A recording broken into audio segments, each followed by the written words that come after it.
সৰু ঠাইত আমি কিদৰে হাঁহ পালন কৰি আমি স্বাৱলম্বী হ'ব পাৰোঁ আৰু হাঁহ পালন কৰিবলৈ আমাৰ কিমান জাগাডোখৰ লাগে আপোনালোকে চাব পাৰিব।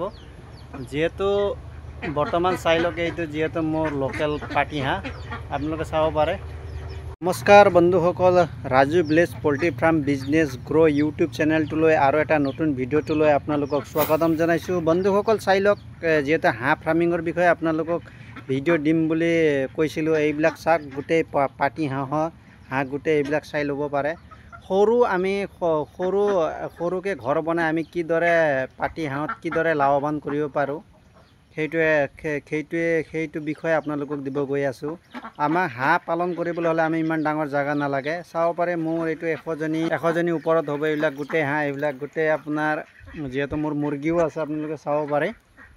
আপোনালোকে ভিডিঅ'টো স্কিপ নকৰাকৈ চাওক। এইবিলাক গোটেই পাতি হাঁহ। এতিয়া যিহেতু মাৰ্কেটৰ কাৰণে কোনো ধৰণৰ টেনশ্যন নাই। আমি যদি পোনপ্ৰথমে যদি আমি গঁৰাল বনাবলৈ হ'লে আমাৰ অলপ খৰচা আহি পৰে।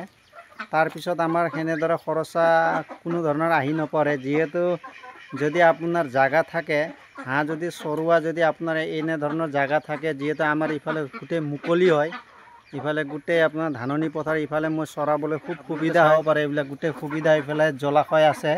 সেইকাৰণে মোৰ কম জেগাতে মই হাঁহ পালন যিহেতু আৰম্ভ কৰিছোঁ। সদায় আপোনালোকে কমৰ পৰাই আৰম্ভ কৰক। প্ৰথম মই 50টা আছিলে, এতিয়া 100টাৰ ওচৰা ওচৰি আছে। আপোনালোকে চাব পাৰে, সিফালেও আছে, আপোনালোকে চাব পাৰে। এইবিলাক গোটেই লোকেল পাতি হাঁহ, যিহেতু এবাৰ পূজাত মই যিহেতু এটা হাঁহ যিহেতু 500-600 টকাৰ লেকিনো বেচা যায়। আপোনালোকে চাব পাৰে হাঁহৰ যিহেতু বহুত হাই ডিমাণ্ড, যিহেতু এতিয়া পূজাৰ বতৰ। এইবিলাক চাব পাৰে আপুনি। মই এইবিলাক ঘৰতে আপোনাৰ কণী আপোনাৰ মুৰ্গীক দি কেনে এইবিলাক ঘৰতে বনোৱা পোৱালি হয়। কোনো ধৰণে মই কিনি অনা নাই। আগতে কিনি আনিছিলোঁ, এতিয়া অনা নাই। আপোনালোকে চাব পাৰে। এতিয়া গঁৰাল যিহেতু আপোনাক লাগে হয়, গঁৰালটো আপোনালোকে আৰু মই এনেধৰণেও যিহেতু খাদ্য মই বনাওঁ হাঁহৰ কাৰণে, কিবা কিবি দি কেনেও মই বনাই কেনে সিহঁতক খাবলৈ দিওঁ। এতিয়া যিহেতু মই ধানহে দিছোঁ। আপোনালোকে চাব পাৰে, যিহেতু এতিয়া হাঁহৰ ডিমাণ্ড বহুত হাই ডিমাণ্ড আছে। পূজাৰ বতৰতো গোটেই হাঁহে লাগে। আপোনালোকে সিফালেও চাব পাৰে, সিফালেও আছে 30-40-50জনীমান আছে।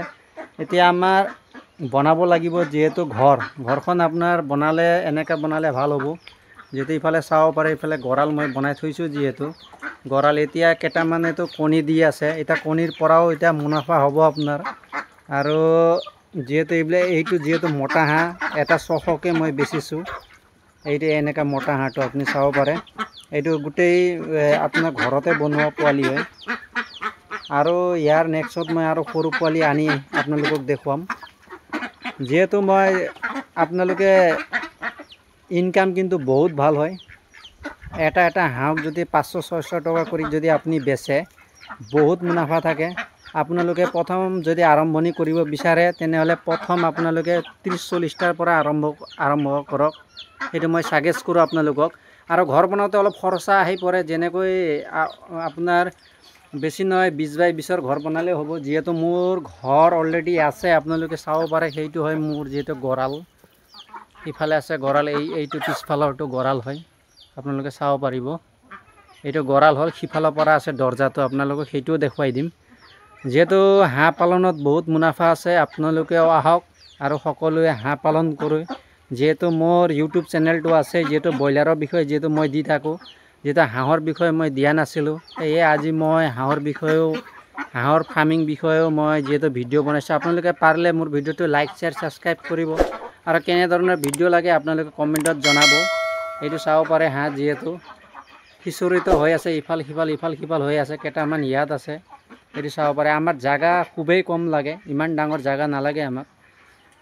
আপোনাৰ ইমান ডাঙৰ জাগাৰ প্ৰয়োজন নাই। আমাৰ যিহেতু হাঁহবিলাক ইয়াতে চৰে, বেছিকৈ ইয়াতে চৰে।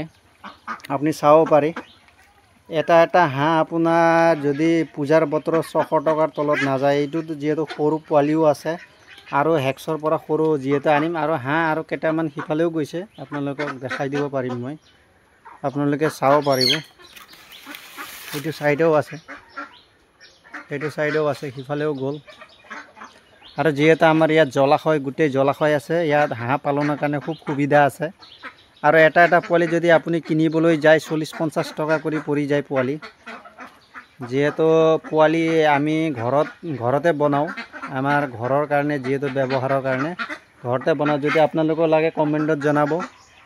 আৰু মোৰ ফেচবুক পেজো আছে, আপোনালোকে তাতো গৈ লাইক শ্বেয়াৰ ছাবস্ক্ৰাইব কৰিব। আৰু যিহেতু এইবিলাক ডাঙৰ হাঁহে যিহেতু কণী দিয়া ষ্টাৰ্ট কৰিছে, সদায় আপোনালোকে যদি কণী যদি আপুনি পোৱালি বনায়, তেনেহ'লে আপোনালোকে সদায় ডাঙৰ কণীহে আপুনি উমনিত দিব, সৰু কণী কেতিয়াও নিদিব। এনেকৈ মই মোৰ ভিডিঅ'টো সামৰিব বিচাৰিছোঁ, কেনেধৰণে আমি সৰু জেগাত আমি হাঁহ পালন কৰি ডাঙৰ কৰিব পাৰোঁ। যিহেতু সকলো ফালে সিঁচৰিত হৈ আছে হাঁহবিলাক, সেইকাৰণে আপোনালোকক দেখাব পৰা নাই। এতিয়া অহা সময় হৈছে, অলপ পিছত যিহেতু আহিব, আপোনালোকে চাব পাৰি। এইখিনিকৈ মই মোৰ ভিডিঅ'টো সামৰিছোঁ। পাৰিলে লাইক শ্বেয়াৰ ছাবস্ক্ৰাইব কৰিব। আৰু এনেধৰণে অসমৰ যিহেতু আমাৰ ফাৰ্মিং ছেক্টৰ যিহেতু আগবঢ়াই নিব লাগে, এইখিনিকৈ মই মোৰ ভিডিঅ'টো সামৰিছোঁ। জয় হিন্দ, জয় আই অসম।